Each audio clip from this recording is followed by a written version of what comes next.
வணக்கம். இது தமிழ் குரலின் சிறப்பு நேர்காணல். இன்றைக்கு நம்மோடு இணைந்திருக்கிறவர் மரியாதைக்குரிய மூத்த பத்திரிகையாளர், அரசியல் திறனாய்வாளர், முனைவர் வழக்கறிஞர் தராசு ஷியாம் அவர்கள். சார் வணக்கம் சார்.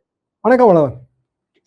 தமிழ்நாட்டில் சுதந்திர இந்தியாவில் அப்கோர்ஸ் ராஜாஜி அவர்கள் அது கொடுத்தாலும் அதுக்கு பிறகு ஒரு கூட்டணி அமைச்சரவை இன்றைக்கு விசிகாவும் ஐயுஎம்எல்லும் அதிகாரப்பூர்வமாக அமைச்சர்கள் பொறுப்பேற்று இருக்கிறார்கள். எப்படி பாக்குறீங்க சார்? புதிய அரசியலின் திசை வழி போக்குன்னு பார்க்க வேண்டியிருக்கா? கேபினெட்ல பலருக்குமான பிரதிநிதித்துவம் அப்படிங்கிறதும் பேசப்பட்டிருக்கு. ஒரு சமூக நீதி மைல்கல்னு எல்லாம் பலரும் அதை சிலாகிக்கிறாங்க. உங்களுடைய பார்வை? ராஜாஜி காலத்து அமைச்சரவையோட இதை ஒப்பிடக்கூடாதுங்க. என்ன காரணம்னா, நமக்கு மொழிவாரி மாநில பிரிப்புக்கு பிறகுதான் தமிழ்நாடு அப்ப கூட வரல, மெட்ராஸ் ஸ்டேட், அப்புறம் அண்ணா காலத்துல தான் தமிழ்நாடு. எங்க காலத்துல மதராஸ் மாகாணம் தான். என்னோட ஸ்கூல் டேஸ்ல 14 மாநிலங்கள் தான், மதராஸ் மாகாணம் தான் நமக்கு பேரு. அதனால 57க்கு பிறகான எலக்டோரல் ஹிஸ்டரி எடுத்து தான் பார்க்கணும். அதுக்கு பிறகு கூட்டணி மந்திரி சபைங்கிறது இதான் முதல். ராஜாஜி காலத்துல ரெண்டாவது அது ஆந்திரா, ஒரிசாவோட சில பகுதிகள், ஒரு பெரிய பறந்து விரிந்த நிலப்பகுதிங்க. நேருவே தட்சிண பிரதேசம்னு வச்சுக்கோங்க, அதான் நல்லது, இந்த மாநில பெயர் வேண்டான்லாம் சஜஸ்ட் பண்ணி அதெல்லாம் பெரிய சர்ச்சையான காலகட்டம். இப்போ கூட்டணி மந்திரி சபை, புதிய கூட்டணி யுகம் பிறந்திருக்கிறது, அதை நான் ஏற்றுக்கொள்கிறேன். அப்புறம் பட்டியலினத்து சேர்ந்த நிறைய அமைச்சர்கள், துறைக்கு கூட சமூக நீதித்துறையின் பெயர் மாற்றம் செய்திருப்பது. வன்னியரசு நம்மோடு எல்லா விவாதங்களையும் பங்கெடுத்தவர், எல்லாருக்கும் நண்பர், பன்முக திறமையாளர். அவரோட திறமைகள் பழிச்சிடுவதற்கு இது ஒரு வாய்ப்பு அப்படின்னு கூட நான் பார்க்கிறேன். பிற அமைச்சர்கள், அவர்களை பற்றி பெரிய அளவுக்கு நமக்கு தெரியாது. இளைஞர்கள், வயதுல குறைந்தவர்கள், முதல் அனுபவம், சில தவறுகள் இருக்கலாம். போக போக உரிய அதிகாரிகள் துணை இருந்தா அதை திருத்திக்கலாம். நமக்கு திருத்தணுங்கிற மனோபாவம் தான் இதுல முக்கியம். அப்போ அரசியல்ல கூட்டணி வரவே கூடாது அப்படின்னு நம்ம சொல்ல முடியாது. நமக்கு இது முதல் பரிசோதனை. தமிழ்நாட்டுல நம்ம இதுவரைக்கும் இந்த பரிசோதனை செய்து பார்த்ததில்லை. வட இந்தியால ஏராளமான பரிசோதனை. கூட ரவிக்குமார் இப்ப சற்று நேரத்துக்கு முந்தி கூட அந்த கூட்டணி அமைச்சரவையில் விசிக பங்கேற்றதை நியாயப்படுத்துகிற விதமாக, ஆனா அது நேரடியாக குறிப்பிடாம, இந்தியாவில இருந்த கூட்டணி அமைச்சரவைகள், காங்கிரஸ் கட்சி அது எப்படி கூட்டணி அமைச்சரவையில் ஒரே கட்சி ஆட்சிக்கு வரணும்னு அது முயற்சி செய்ததுன்னு வரலாறு நிகழ்வுகளை எல்லாம் சுட்டி காட்டியிருந்தார். சரிதான், அகில இந்திய அளவில் நிறைய உதாரணங்கள் எடுக்கலாம்.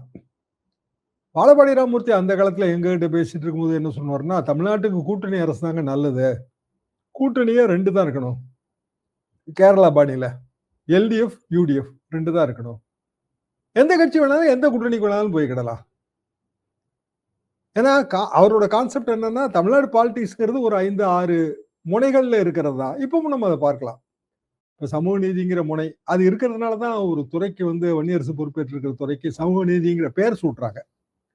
இந்த 5-6 முனைகளை தாண்டி தமிழ்நாடு பாலிடிக்ஸ் போகவே முடியாது. பாரதிய ஜனதா ஒரு கட்சியை தவிர மற்ற எல்லா கட்சிகளும் இந்த முனைக்குள்ளதான் இருக்கு. அப்படின்னா பிஜேபி மட்டும்தான் வேற ஒரு அணியா இருக்க முடியும். இப்ப கேரளால அதே தான், பிஜேபி மட்டும் தான் வேற அணிங்க. எல்டிஎஃப்க்கு யூடிஎஃப்க்கு இடையில பெரிய வித்தியாசம் இருக்காது. தமிழ்நாட்டிலேயே 2 கூட்டணி அப்படின்னா 2 கூட்டணிக்கு இடையில பெரிய வித்தியாசம் இருக்காது.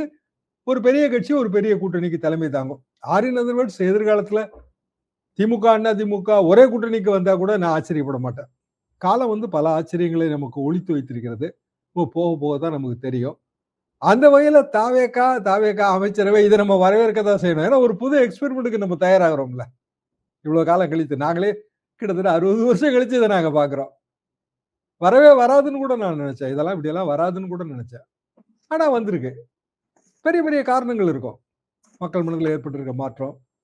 எங்க காக்ரோச் ஜனதா பார்ட்டின்னு ஒருத்தர் ஒரு ஹேண்டில் கிரியேட் பண்றாரு. அதுக்கு ஏகப்பட்ட பேரு, லட்சக்கணக்கில் பல லட்சக்கணக்கில் எஸ்டாப்ளிஷ்டு பார்ட்டியை விட அதிக ஃபாலோவர்ஸ் வராங்க. ஒரு 5-6 பாலிசி சொல்றாங்க, அது எல்லாருக்கும் பிடிச்சிருக்கு.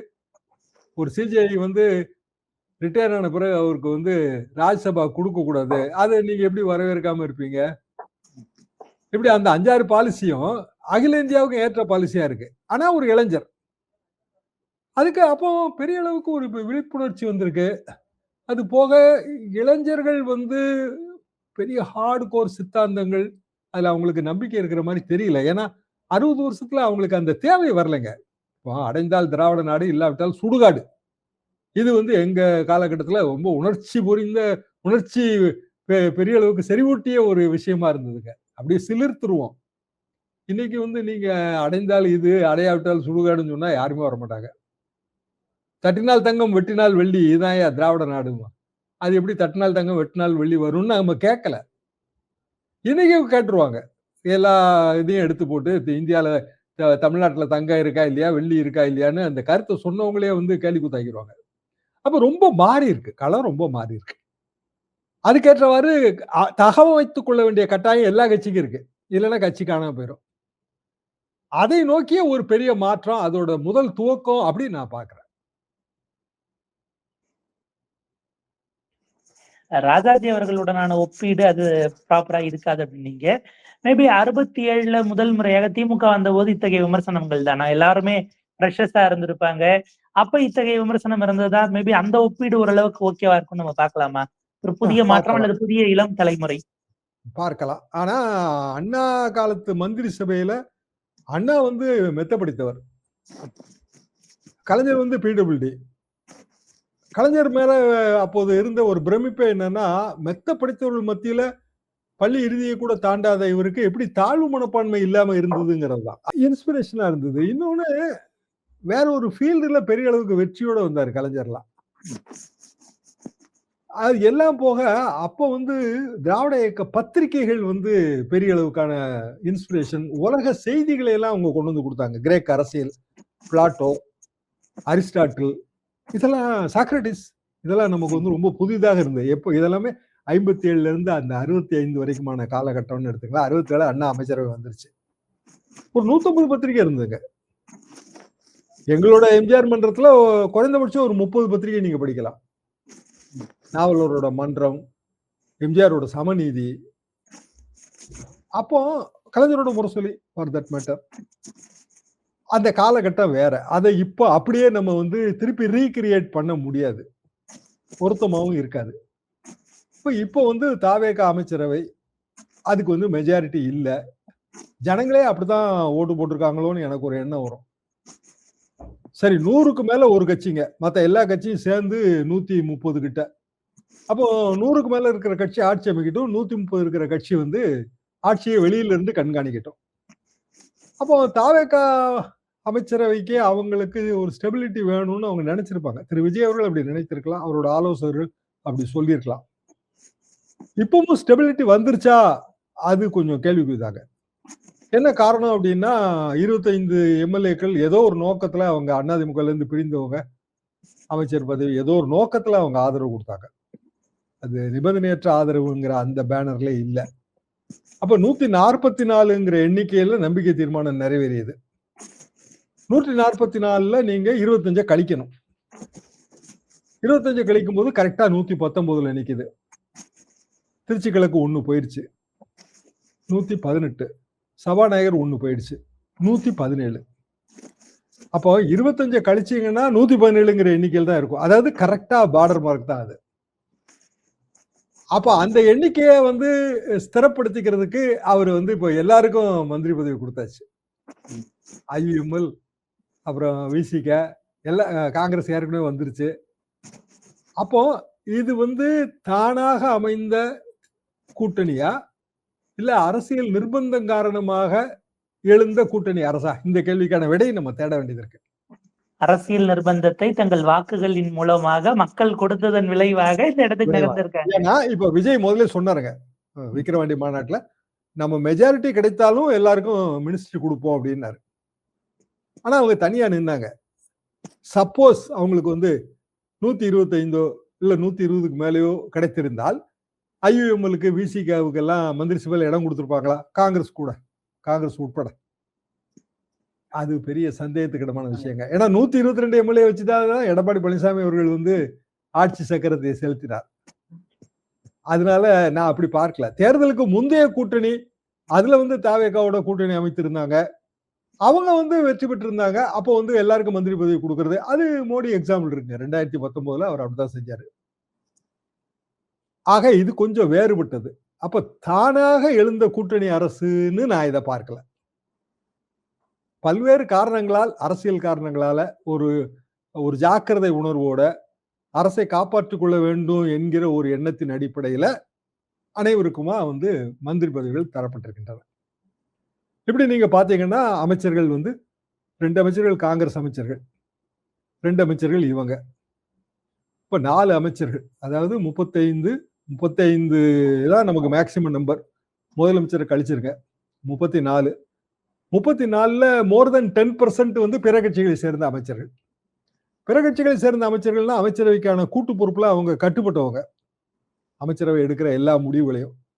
இப்ப இந்த அமைச்சரவை தமிழ்நாட்டோட ஜெனரல் பொலிட்டிக்கல் ட்ரெண்டுக்கு இல்லாத முடிவுகளை எடுக்க வேண்டிய நிர்பந்தம் வந்தால் வரலாம்ல, வராதுன்னு நம்ம சொல்ல முடியாத. முழுக்க முழுக்க மத்திய அரசாங்கத்தை பகிச்சுக்கிட்டு இந்த ஆட்சி நடக்காதுங்க. 5 வருஷம் திமுக ஆட்சி கடைபிடித்த கொள்கை வேற, அதுல நமக்கு விமர்சனம் இருக்கு. ஆனா வேற தேர்தல் ஸ்லோகனே அவங்க சொன்னது தமிழ்நாடு போராடும், தமிழ்நாடு வெல்லுங்கிறது தான். அது வந்து ஒரு குறிப்பிட்ட ஏஜ்ல இருக்கவங்களுக்கு போய் சேரல. அவங்க விரும்பலன்னு கூட நான் நினைக்கிறேன். என்னத்துக்கு போராடணும்னு நினைப்பாங்க. சரி, நாங்க போராடணுங்க. இன்னைக்கு போராடணும் அப்படின்னு என்ன இருக்கா? ஏன் போராடணும்? உங்களுக்கு தான் எல்லாம் கிடைக்குதே. அப்ப நாங்க அரிசி வாங்க கியூல நின்னுட்டு இருந்தோங்க. நீங்க வந்து ஆர்டர் போட்டு வாங்குறீங்க. ஆன்லைன்ல ஆர்டர் போட்டு வாங்குறீங்க. இன்னும் சொல்லப்போனா டெக்னாலஜி ரெவல்யூஷன் வந்த பிறகு கூட நாங்க வந்து ஒரு தொழில்நுட்ப ரீதியான ஒரு பொருளை, ஃபார் எக்ஸாம்பிள் விண்டோஸ் 93, அப்புறம் நான் என்னோட பிரிண்டரை வந்து சிங்கப்பூர்ல இருந்து வாங்கி டியூட்டி கிட்டி இங்க தூக்கிட்டு வந்தாங்க. வெறும் பிரிண்டர் தூக்க முடியாம தூக்கிட்டு வந்தேன் ஏர்போர்ட்ல. நல்லா எனக்கு ஞாபகம் இருக்கு. எல்லாமே 90கள். இன்னைக்கு நீங்க உட்கார்ந்த இடத்துல இருந்து ஆர்டர் போட்டு மறுநாள் வீட்டுக்கு வந்து டெலிவரி தருது. அப்ப இப்பவும் நான் சிங்கப்பூர்ல தான் நீ போய் தூக்க முடியாம தூக்கிட்டு வரணும்னு சொன்னா அது நியாயம் இல்ல. யாருங்க தான் அப்படியே உங்க பேச்சை கேட்க போறது இல்ல. அதேதான் அரசியலுக்கும் அந்த நிர்பந்தம் பொருந்தும். அப்போ ஒரு புதிய யுகம் பிறந்திருக்கு, அதை ஒத்துக்கிடலாம்.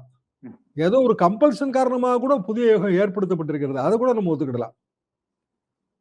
எவ்வளவு நாளைக்கு வந்து இந்த இந்த ஒரு ஒரு என்ன சொல்ல ஒரு பரிவு பற்று பாசம் நீடிக்கும் அது நமக்கு தெரியாது. ஏன்னா விஜய் அவர்களின் அரசியல் என்பது நம்ம யாருக்குமே தெரியாது. அவருக்கு கீழே இருக்கிற பல அமைச்சர்களின் அரசியல் நமக்கு தெரியாது. இப்பவுமே நிறைய புகார்கள் வருது, அதை நம்ம பார்க்கிறோம். எந்த சோசியல் மீடியா ஏத்தி வச்சதோ அதே சோசியல் மீடியா இறக்கவும் செய்யுமா இல்லையா? சரி, social media level playing field எல்லாருக்குமானதுதான் அது.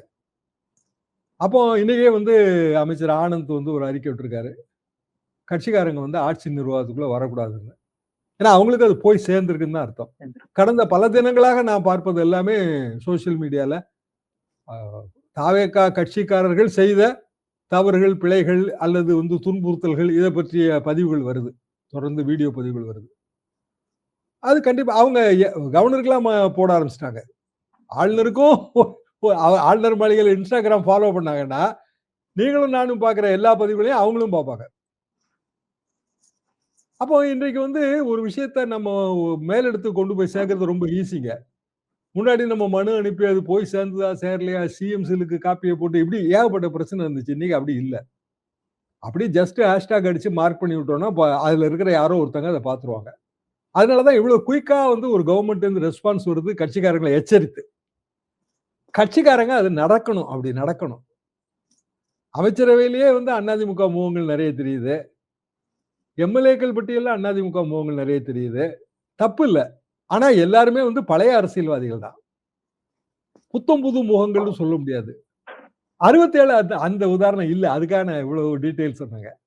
67 திமுக ஆட்சி வரும்போது எல்லாருமே திமுக, எல்லாருமே அந்த அந்த கொள்கை அடிப்படையிலே வந்தவங்க. புதுசுதான்.